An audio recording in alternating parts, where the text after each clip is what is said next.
Hey everyone, welcome back to another video. Today we're going to be looking at 10 tips for chess beginners.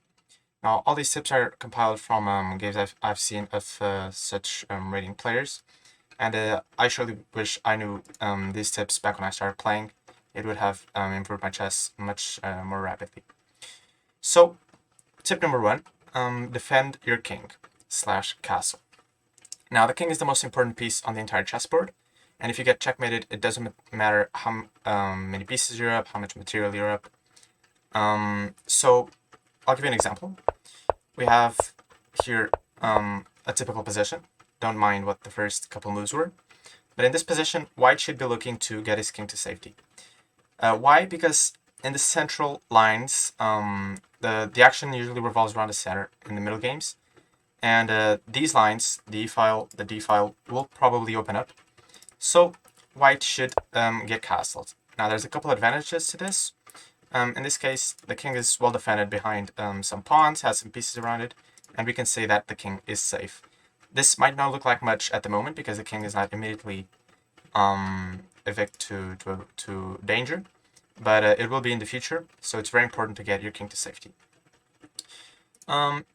You can also long castle instead of short castling. For example, in this position, you could develop your pieces and get short castled, but best would be, well, not best, but an option would be to short castle, to long castle, excuse me, here. So this is usually a little bit riskier since the king is on an open diagonal. So you usually want to take an extra tempo to put your king on b1 to really have it covered. Now, what happens when you don't castle? So in this position, this is actually a very typical position, even in top level. The top chess players in the world play these positions a lot of times. And so the best moves here for white are either bishop d2 or knight d2 or knight c3. So essentially putting a piece in front of the check, that way not having to move the king. Now, very big mistakes would be king f1 or king e2, which are moves that which are the kind of moves that I see beginners do way too much. Now the problem with these moves is that again the king wants to be safe on g1 behind the pawns, not on open files. And once you move the king once, you cannot castle. That's just a rule of chess. For example, if king e2, d5 would be a good move, opening up the files. And black is going to castle in this position, for example, and give a check on e8. And already the king is... This position is very bad for white for the simple reason that the king is in danger. It's not safe. A more extreme example of this would be in this position, where black is up 2 pieces, and this introduces sort of a new, very important concept too. It's not only about castling. You can see black has castled, but it's white to move here, and white is completely winning. Because even though black's king is shielded by these 3 pawns, it's lacking protection from other pieces.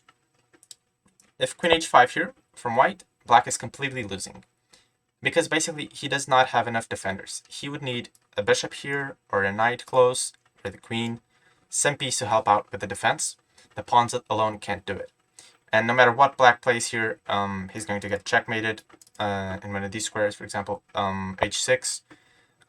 Queen takes h6, and there's checkmate on the next move. Tip number 2, control the setter. Now this is another extremely important tip, and if you look at normal chess openings, even again ones that elite players play, they revolve a lot around controlling the setter. So for example, if you look at a normal opening, e4, e5, you can see by these green arrows, all the moves serve, among other purposes, they serve the purpose of controlling the setter. All these moves control the setter. And, it's not a random thing. It's not something that happens randomly.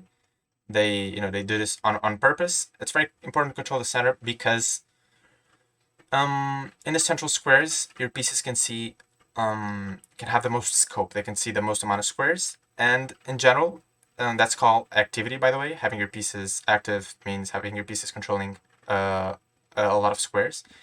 And if your pieces can control more squares than your opponent, then usually that's a good thing. For example, another opening aside from e4, e5 that also revolves around, a lot around controlling the center is the Sicilian. You can see all these moves that are so theoretical and played so often, they all contribute towards controlling the center. Again, that's not the only thing they do, but they always do that. And in a position like this, both sides have castled and they're controlling the center, and it's a fight. It's a normal game. Tip number 3, activate all of your pieces. So, for example, in this position, after black plays d6, white is controlling the center nicely. He has castled. His king is definitely safe here. So what should he do next? Well, the answer is activate all of your pieces. So, again, if you control more squares than your opponent, that's usually a good sign. You're in good shape. So white should develop his last pieces. This bishop should go somewhere. It has a lot of squares it can go to. For example, bishop g5. And black should do the same. And white can go queen d2, rook e8, rook e1. And all these moves you can see are putting the pieces on more active squares. And in a position like this, white is already doing very well because all his pieces are active, well coordinated, his king is safe, and he controls the center. For example, this again is a more extreme example. Who is better in this position? Well, believe it or not, white is very, very close to winning, if not winning. Even though it's black to move, it doesn't matter. For the simple reason that his pieces are extremely active, and the black pieces are not. So if your pieces are more active than the opponent's, then you can create threats, and it's very hard for them to defend, essentially. And yeah, in a position like this, where everything is symmetrical, both sides have the same material, the same pawns, everything, white is winning just because of the activity. Tip number 4, don't waste time in opening theory. You know, a lot of chess masters will study their courses on super deep opening preparation that will most likely never appear on your board. What you should do instead is follow the principles, the opening principles, like the 3 I just covered a while ago, and not memorize big lines. With that said, you should know at least 5 moves in each opening you play. So, for example, an opening we've seen today, e4, e5. You should know at least enough to where you have some principles followed without compromising your position. So here white, again, is controlling the center nicely, his king is safe, and now he can go on to develop the other pieces and activate the rest of his forces. But you definitely shouldn't be memorizing much deeper than this. For example, there's lines that could go like this. There's all these moves that I'm going through very quickly because, again, they don't have any real purpose. You don't want to be memorizing 20 move lines at this stage. You want to know the principles very well and just memorize a couple moves. Tip number 5, solve a lot of puzzles. For a beginner, intermediate, all the way up until around 2000 ELO, you should focus around 90% of your attention to solving puzzles. Up until 1500, you will improve drastically at not blundering pieces, but even after that, tactics are still the game deciding factor in almost all your games. You can use the Lichess puzzles feature or chess.coms or even an exercise book you might have. But definitely, stay away from doing speed puzzles. So like Puzzle Rush or Puzzle Storm. All these things, they're very, fun to do, but don't do that in this when you're a beginner, because you want to focus on really solving the puzzle and have that pattern memorized. Chess is all about pattern recognition, and so you don't want to do a puzzle in 2 seconds and not be able to do the next one. You want to be able to do both of them, even if it takes you 5 minutes, but the pattern will really stick into your brain. Tip number 6, don't bring your queen out in the opening or very early in the game. For example, I see a lot of players go for e4, e5, queen h5, which is a cheapo, as we call it, going for the e5 pawn, hoping they don't see it or something. The queen is the best piece you have because it again controls the most amount of squares. But for that reason, it's not a good idea to bring it out too early because black, for example, after knight c6, black is just going to develop his pieces normally with knight f6, for example, knight f6, and he's already attacking your queen. And you're going to have to waste another tempo to bring it to safety because a knight for queen trade is terrible for the side that has a queen, the queen. And so you're losing time. And you cannot afford to lose time in chess. Time is one of the most important things. And yeah, that's the reason why you shouldn't bring your queen out in the opening. Tip number 7, all of your moves should be purposeful. For the same reason why the last tip was correct, you shouldn't bring your queen out in the opening, this tip is also correct. Because again, time is very important in chess. So if you make moves that don't have any real purpose, that don't contribute something to your position, then you're losing time, and your opponent can use that time to build up his position and start creating threats. And if your position is not well coordinated, if you haven't made useful moves, purposeful moves, then eventually that's why you end up losing a lot of games. The same move might not be good one move later, so you should always think of what your move contributes to the position. Are you bringing a new piece into the game? Are you activating a piece further? Are you gaining material? These are all things you should ask yourself before making a move. So don't make bland moves without any reasoning behind it. Tip number 8, don't attack pieces / check the opponent's king aimlessly. This is connected to the last tip, that you shouldn't, that all of your moves should be purposeful. So for example, in this position, white shouldn't play the move knight e4, simply threatening the bishop. But if the bishop moves back, you should ask yourself, did I gain anything from this? Well, the knight on c3 was controlling the center, and it was controlling, from c3, it was controlling 8 squares, right? 8 squares.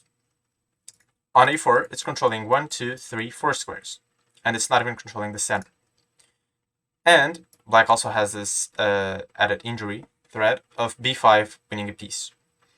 So you'll probably have to either move the bishop back or the knight back and assume that this move was a mistake.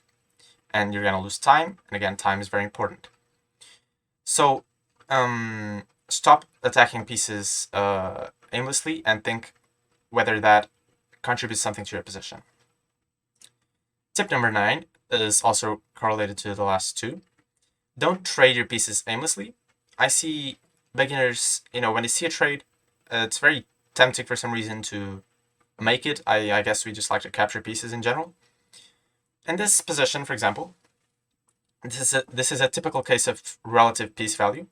So as you might know, the knight is worth the same as the bishop. They're worth 3 points.